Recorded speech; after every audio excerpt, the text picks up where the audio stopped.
I create Nikna Malita, and this is my channel, The Midnight Librarian.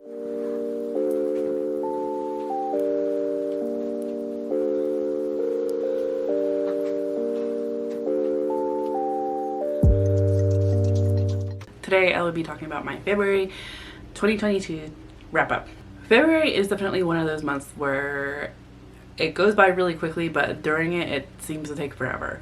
And throughout the month of February, it felt like I wasn't reading as much as I wanted to, and yet I finished 8 books, which was the same for January. I don't know. I also just didn't have time to film as much as I did. I'm definitely getting the hang of my job and just how demanding that is. And then because it's coming into spring, there's some prepping I'm doing at home in terms of plants and just general housework that needs to be done. So I'm not getting as much time here as I would like to. Sorry, as much as I want to do 2 videos a week, it's probably going to go down to 1, if that. This is obviously late. C'est la vie. So February, you remember my February TBR, right? That big pile, had ambition, liked the thought of doing a themed vlog around anatomical hearts. Yeah, that obviously didn't happen. If you're looking for a booktuber that follows their TBR, I'm not it. I will say that these 2 are rollovers. We Are Not Free by Tracy Chee follows multiple teenagers as they're dealing with how America is dealing with the Japanese Americans after Pearl Harbor.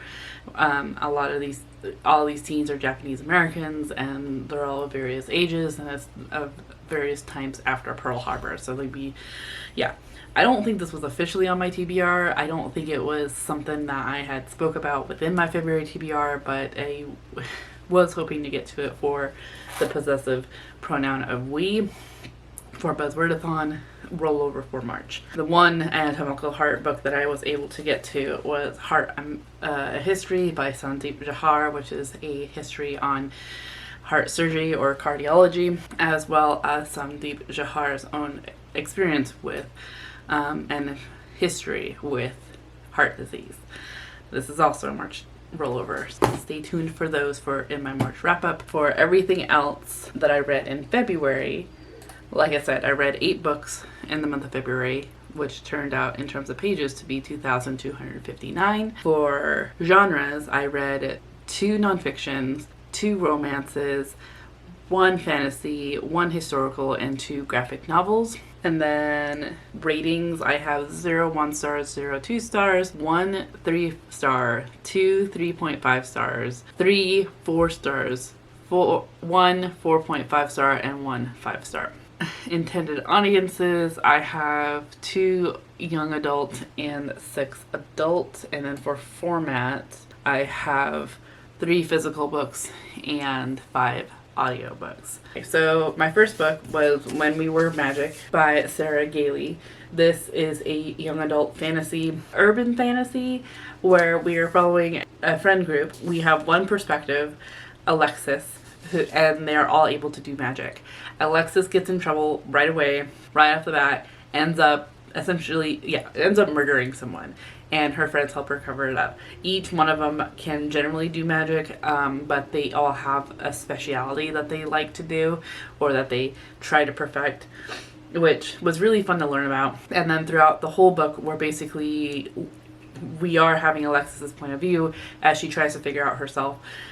She feels guilty as the book goes on. She keeps comparing herself to other friends, going, I could act like them, or I could act like this person in her friend group, and all the while she's trying to figure out who she is. Ultimately, I really enjoyed it. I always have issues with more than 4 tends to confuse me. By the end of this book, I wasn't confident in being able to tell you who was who, and I think something that I personally had a problem with was that the main character was a little bland, and I think that was the point though, because she's trying to figure out who she is, and it's about figuring out who you are and figuring out what makes you you. So that was something, which I get that was part of the point, but at the same time, like, the main character wasn't as memorable as I would have liked her to be. Does have some sapphic romance in it.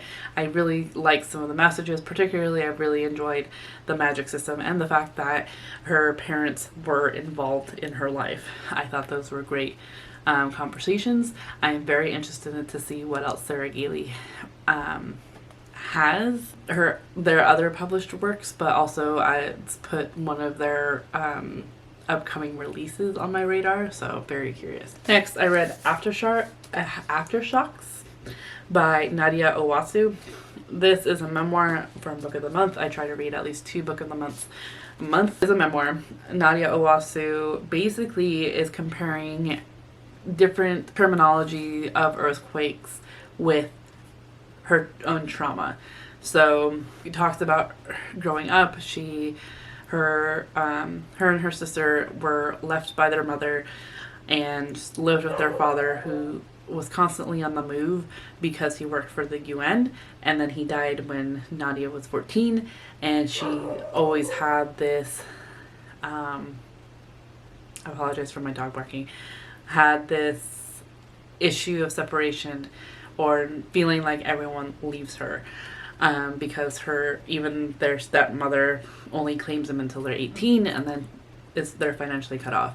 So Nadia is constantly feeling like there's like these aftershocks of events that happen in her mind when a real event happens in life. And it's really just kind of interpersonal. It's really thought-provoking. There is some heavier content in here, so it's just looking up content warnings, because it does deal with mental health. It does deal with grief and loss particularly, and as well as there's mentions of sexual assault. I thought this was fairly intense. This one felt like it took me a while to get through, even though it was a relatively quick read, but I think it just felt like it because I had to put it down a couple of times because it was a lot. Next, I read Hidden in Bone, Stories in What We Leave Behind.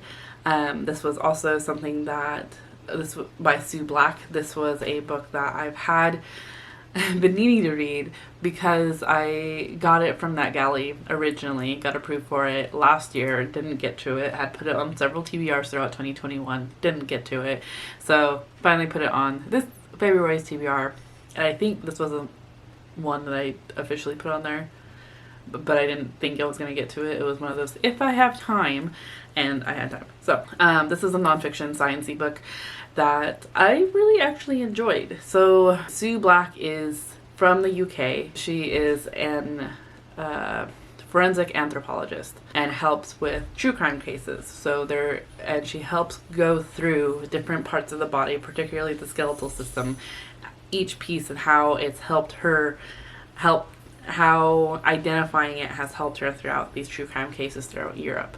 There is a lot of scientific jargon, which I didn't mind. What would have helped was diagrams. So I don't know if a physical copy has those, but it would be helpful, because there was a lot of places where I'm just like, I can't picture that particular bone in my mind. I don't know what it looks like. So some of the details she was talking about was hard for me to follow.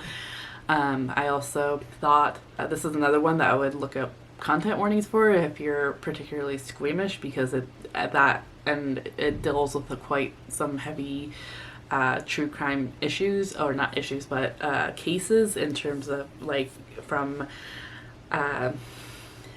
death of children and babies to like sexual assault, sexual abuse, and murder, obviously. So, and there's some graphic detail of that. I really thought this was a fun read. This one was very reminiscent of Megan Rosenblum's what was that one called?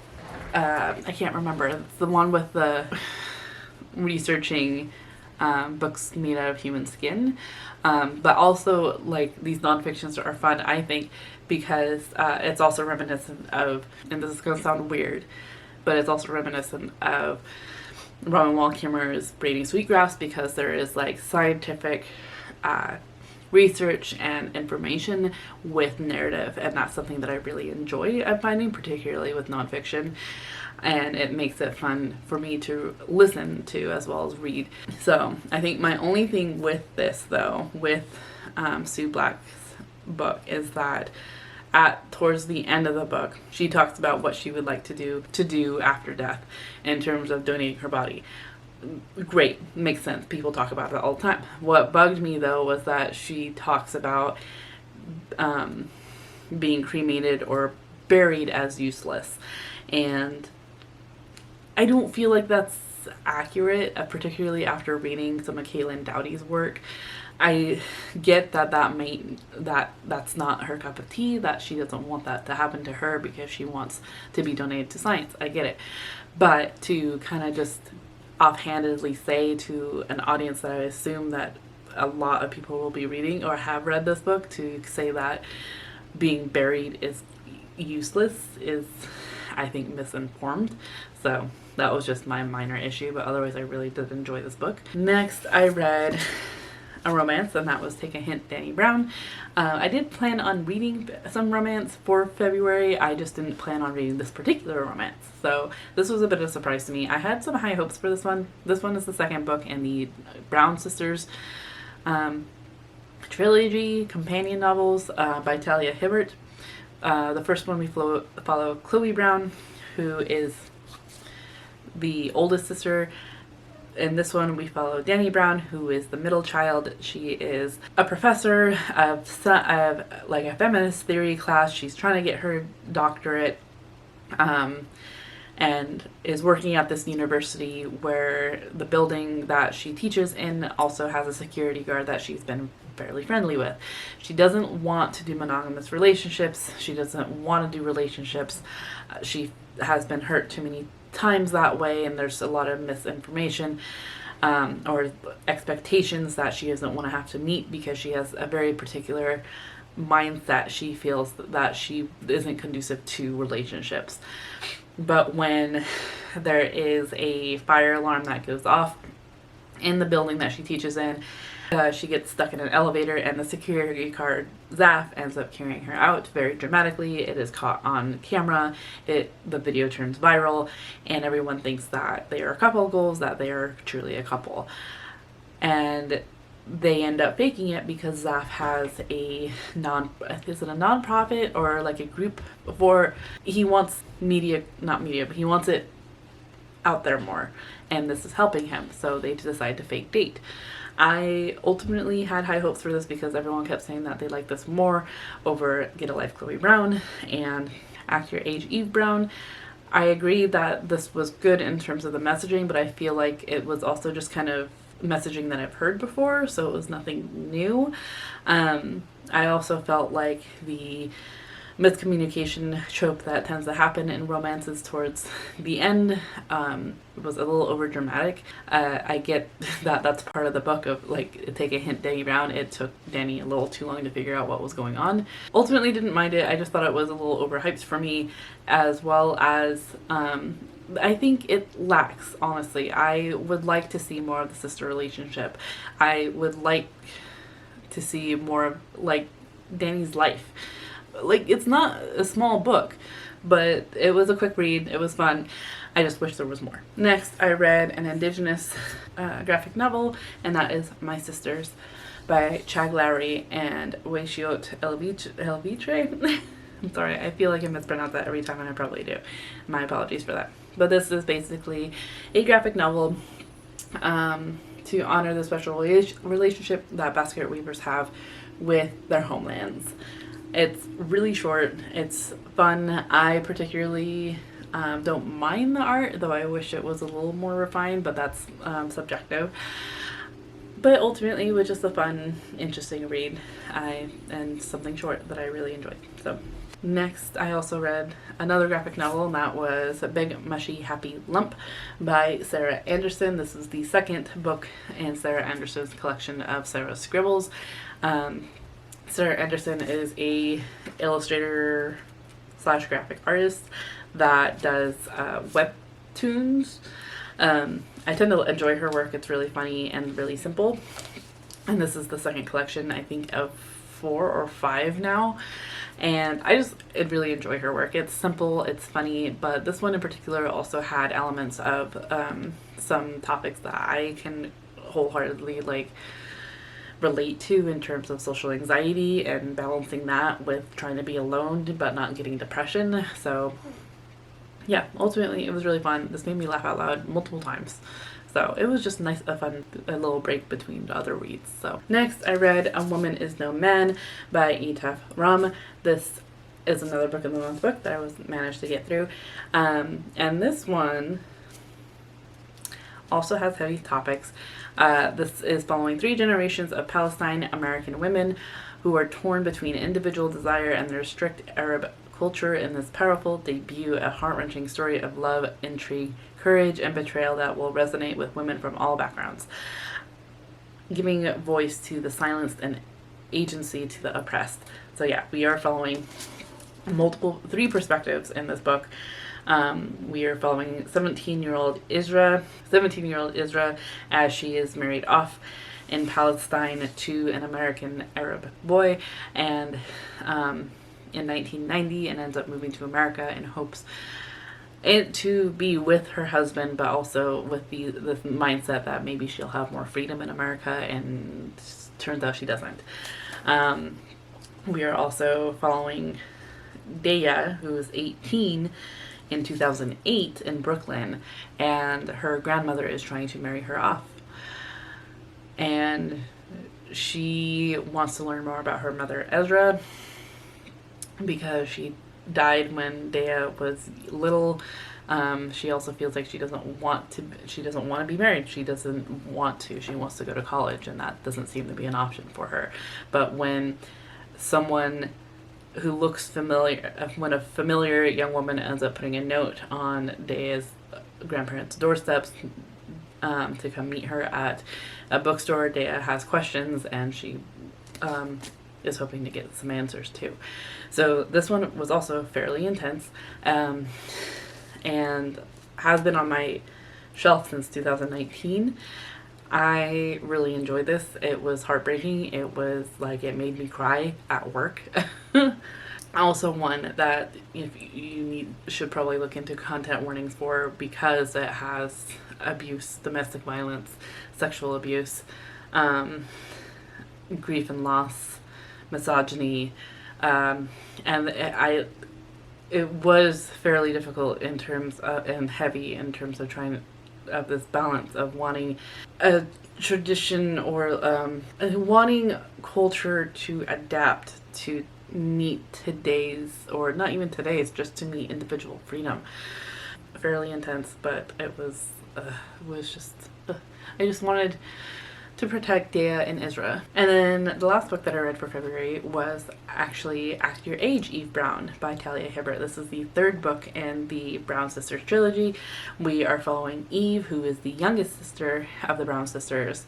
And actually, I enjoyed this one more than I did Take a Hint, Danny Brown, which was surprising to me because I kept hearing other folks say that they didn't like this one nearly as much, that Danny Brown was their favorite, but I actually preferred Eve Brown. And so I kind of went into this thinking I wouldn't like it, but I ended up liking it a lot, actually. So we're following Eve Brown, who is the youngest child of the Brown sisters. She is kind of flaky. Ultimately, she is having a hard time figuring out what she wants to do professionally because she doesn't want to fail. She recently got out of wedding planning, has had multiple plans in the past to do different things, but yeah, ultimately she doesn't want to fail. So yeah, she's been heavily relying on her trust and her parents' support, and her parents are sick of it and end up calling her out, saying that she needs to get a job and needs to keep it for a year because otherwise she's cut off. Like, she is cut off, and once she has a job for a year, they'll let her back onto the trust, and she needs to find her own place. So being called out, Eve ends up going for a drive and wants to prove that she can get a job by herself. Ends up going to a small little town that has an Airbnb that has a sign on the front that says that they are doing interviews for chefs. And she just kind of waltzes into an interview for this job. Why not? So the owner of this Airbnb is on the autism spectrum, and he is very much wants things done a certain way, and Eve Brown is totally just flabbergasting him. He doesn't want her to work for him. They are in a pickle because of an event that's coming up, and they need a chef. So they give Eve Brown a trial run, and she passes with flying colors, and things go from there. It's kind of like this hate to love trope, and that I thought was done fairly well. Like I said, connected better with Eve Brown than I did with Chloe or Danny. I thought her expectations of life and her overall concern about failing something that she absolutely loves is relevant and something that I was able to connect to. I don't know about the autism representation, as I am not on the autism spectrum, so if someone is and has read this book, I would like to hear your thoughts down below. But ultimately, I thought this was really fun. I just thought this was overly cute and just cute and fun. I rated this 4 stars, which I think is higher than both Danny Brown and Chloe Brown's books. Again, I still have the same critiques as before of I would have liked more of a connection with the sister dynamic. I also thought it was really cool that Eve Brown was able to stand up to her family when they acted inappropriately. Really appreciated that. Yeah, because it's a hard thing, and I thought that she had a really good dynamic. I thought this was the strongest one, honestly. But yeah, I still had the same concerns and issues, though, that I still wanted more of a connection with her sisters. I still wanted to know more about her life outside of the relationship that we're so focused on. But at the same time, I understand that was part of this book. It made more sense for this book because she was trying to figure out her life. So yeah, those are all the books that I read for the month of February. If you have read any of these, I would like to hear your thoughts down in those comments down below. Otherwise, yeah, I hope that you are in the mental mindset to enjoy your reading, and I will see you in my next video very soon. Cheers.